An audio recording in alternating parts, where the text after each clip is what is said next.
Hello guys, good morning. So, yung order natin nung linggo is kararating lang this day, Wednesday. And kaya pala, ayun na late is may pinuntahan pala sila nung linggo. And hindi naman sinabi, kaya hindi ko alam. So, ito yung worth 2,400 na dineliver ni Kuya.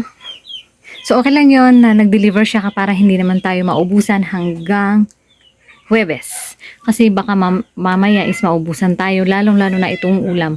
Wala tayong frozen talaga, guys. Yung mga ulam natin na ulam-ulam. Mga hotdog. Nakalimutan kong nag-order ng kikiam and longganisa. So, hotdog lang to, 2 kilo. 3 kilong Adidas, 2 kilong walang bangus. Okay lang yan. 2 chicken legs, 2 kilo. And itong 20 na chichirya. Mas mahal sa kanya pero hayaan mo na. Kasi 750 sa kanya ang isang chichirya. Pero hayaan mo na. At least dineliver. Kasi mabigat din ito guys. Ilang kilo din yan. Tapos 2 tray ng itlog. Magkano sa kanya ang itlog? 260 yung 2 tray. Hindi ko alam kung anong size nito.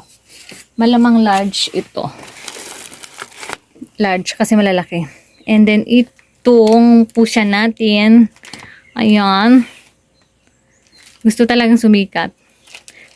Mag-unbox yata. O, ayun o. Hindi ka makakalabas dyan. Tapos isang case ng Coke. Mabigat din ito. Diba? Pag tayo ang nagbitbit. Tapos 4 na biskwit. And okay lang na marami na tayong biskwit. Para naman madami yung pagpipilian ng mga bata.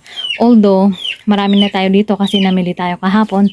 Pero sabi ko nga okay lang yun kasi mabebenta pa din yan. And lalong-lalo na ito, mabigat din ang mga ito. 5 suka, then 5 toyo. O diba guys? So ito lang, ganito lang kadami yung ating napamili na 2,400. Pero pag ako ang bumili niyan at kung ako ang nagbitbit niyan is super mabigat. Yes, lalong-lalong talaga ito. Frozen. Okay? Hello guys. So, dahil masipag tayo, pag may pera na pamili is pupunta tayo kay wholesaler. Diba? Talagang masipag tayo mamili-bili ng ating mga paninda pag may pambili. So, ayan. Masel-maselan tayo. Charot. Pauwi na tayo guys. May bitbit ulit tayo. Ayan. Shout out sa akin. Ayan. Andito na tayo sa ating sari-sari store. At ito yung ating nakuha kay wholesaler. So, hindi na naman natin nakuha sa pangalawang pagkakataon yung resibo kasi umalis na naman si wholesaler. Ewan ko kung saan nagpunta. Tara na, simulan na natin kung ano yung aking nakuha. Pero nag-iwan lang ako doon ng 3,000.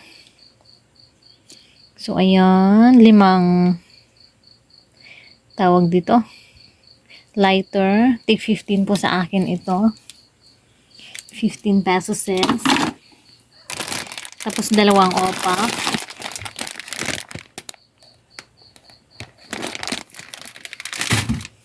Ayan. And then 2 margarine. Margarine na naman.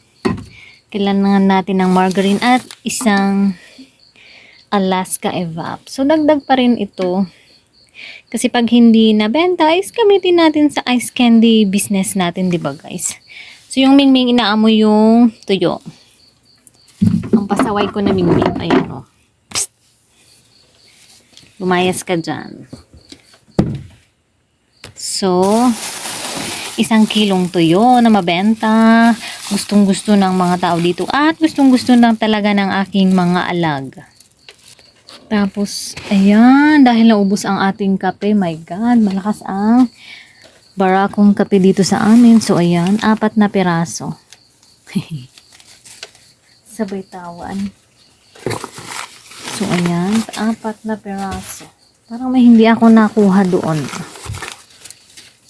Tapos yung nakalimutan kong sibuyas. Ito. Ay, naku, sibuyas ka talaga. Tapos 2 kilong harina with baking and isang jungle juice. So, paisa-isa na akong kumukuha niyan kasi talagang mabigat, guys. Mabigat siya. So, ayan dito sa mahiwagang bag. Tapos, tingnan naman natin dito sa isang bag. So, talagang ang binibitbit ko is yung mga eco bag na may ganito para kahit kabilaan yung parang nakasaklay pero nakapatong sa balikat, okay lang yan. So, ayan. Kumuha ako ng 30 ata na chichirya ito. Andito pa kasi yung iba. Oh. Pero, may ano sa ilalim. Ay, nako, nakalimutan kong tinanggal. Yung sabon. So, ayan.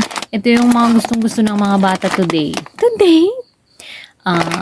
Migos. Kasi parang ano to eh. Nachos cheese. Kaya, gusto ng mga bata. Kasi cheesy at saka itong Ohea.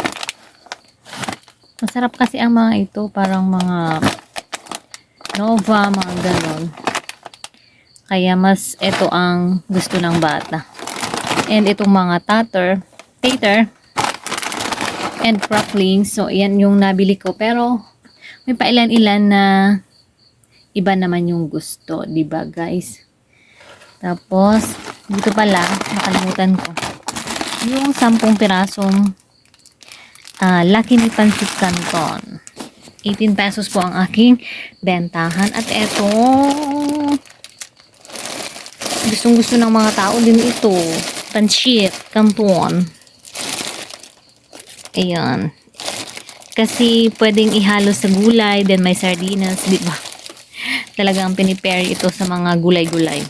Kaya, yung iba, ito ang gusto. Yung iba naman is yung hobi. Kaya yung, ano yung isa? Basta yung ganun na pansit. Diba guys, ang gulo ko. So, may treasure pala sa ilalim. Meron palang puff din. Naku, sana hindi nangamoy sabon. Hindi ko tinanggal agad. So, ayan yung sabon. Ewan ko ba kung bakit ito ang gusto ng mga tao. Tsaka, ang ano ko lang is hindi ako bumili ng blue. And, yung Pride is hindi rin ako bumili ng Pride. Pride detergent. Tsaka, hindi pala ako kumukuha ng mga jumbo. Pero may nagtanong na ng jumbo. Kaso, bakasyonista lang yung nagtanong dito. Bakasyonista? Ano, hindi siya taga dito, pero hindi siya nag-i-stay dito kasi sa asawa na niya siya nag-i-stay. Mas gusto niya yung ano daw, isahan para mataba. Matagal daw na gamitin. Kasi sa mga ganito daw. Pero, ayun, try natin sa susunod na bumili nga ng mga ganon. Kasi yung iba dito is, mas gusto din nila yung ganito. Diba? Kasi manipis, isahang, lalo pag konti-konti yung nilalabhan, pag ano is, kahit matunaw yan is maliit. Diba guys? Okay, so tara na. Thank you for watching. Thank you Lord. May pinamili ulit tayo today.